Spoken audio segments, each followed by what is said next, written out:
Hey, welcome. Today, we are going to break down a metric that is, and I mean this, absolutely essential for any business that wants to grow smart.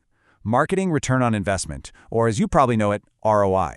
This is the key, the real secret to knowing if all your marketing efforts are actually making you money. Okay, let's get into it. So let me ask you something, right off the bat. Think about your own business. Is your marketing just another cost, another line item on an expense sheet, or is it an engine, a profit center, actively bringing in more cash than it burns? Seriously, how you answer that question changes everything. And that question really gets to the heart of our first big idea here. We've got to shift our mindset. We need to stop seeing marketing as just money out and start seeing it for what it should be, an investment. The goal isn't just to spend, right? It's to turn every single dollar you spend into real, measurable sales growth. Look, it really doesn't matter what you're doing, whether it's a super targeted Google Ads campaign or a massive brand building event. At the end of the day, the name of the game is turning those marketing dollars into revenue. That's the bottom line, period. So if that's the goal, how in the world do we measure it? How do we know if we're winning or losing? Well, that's where our star player comes in. So let's get crystal clear and define exactly what marketing ROI is. Okay, so here's the textbook definition.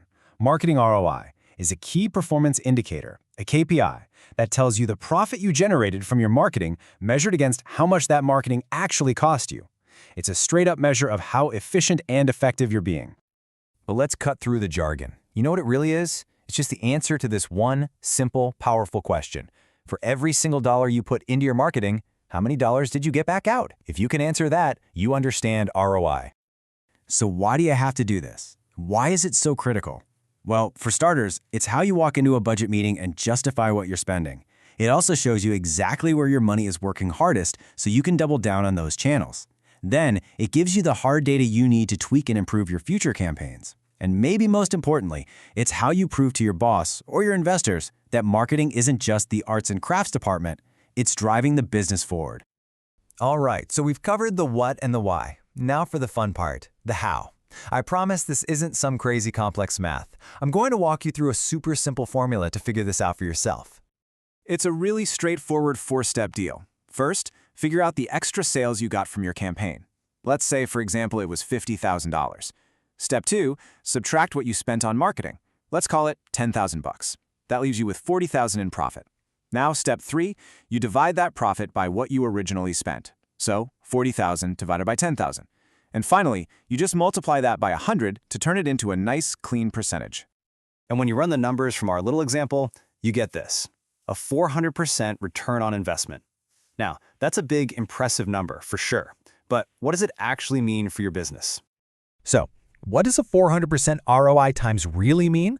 It's simple. It means for every single dollar you invested, you got that dollar back plus an extra $4 in pure profit. That's a 4-to-1 return. And let me tell you, that is a fantastic result for any campaign.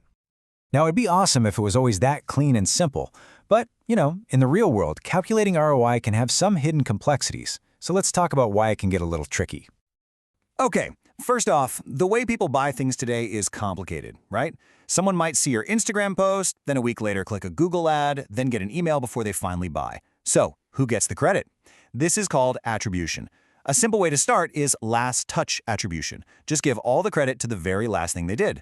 Second, some marketing is a long game, like SEO. It won't show a great ROI right away. And finally, some of the most valuable stuff, like brand awareness, is just plain hard to put a dollar sign on. And this slide really drives that point home. On the left, you've got your fast-acting stuff, like direct response ads. You get an immediate sales lift. On the right, that's the long game, SEO, content, brand building. The value there builds up over months, even years. You just can't measure them both with the same yardstick. So let's say you've wrestled with all the tricky parts, and you've calculated your ROI. You've got your number. The big question is, now what? What is that number actually telling you about how you're doing? This is the question that everybody asks right away. Okay, I got my number. Is it good? Is a 200% ROI something to celebrate, or is it just meh? Let's put some context around it. So, as a very general rule of thumb, a 2-to-1 return is usually considered pretty acceptable. You're making a profit, you're in the black. A 5-to-1 ratio, now you're talking. That's widely seen as excellent. And then you have some high-margin fields like e-commerce, where the top players might even be hitting a 10-to-1 return. But, and I cannot stress this enough, There is no single magic number that's right for everyone. What's a great number for a software company might be terrible for a restaurant. It all depends on your industry, your profit margins, and what you're trying to achieve. Context is absolutely everything here. And it's also super important to remember that ROI doesn't live on an island. To really get the full story, you have to look at it alongside other key metrics. Things like your customer acquisition cost, how much it costs to get one new customer, your return on ad spend, which is just for your paid ads, and a huge one, customer lifetime value, which tells you how much a customer is worth over their entire relationship with you. When it comes down to it, the best way to think about marketing ROI is like a compass for your business. It's the tool that stops you from just guessing and starts guiding you towards smart, data-driven decisions that are actually going to grow your company. So I'll just leave you with this one final thought to chew on. Now that you've got the framework and the tools, how are you going to measure success in your own marketing? What's the first thing you're going to do differently? That's something to really think about.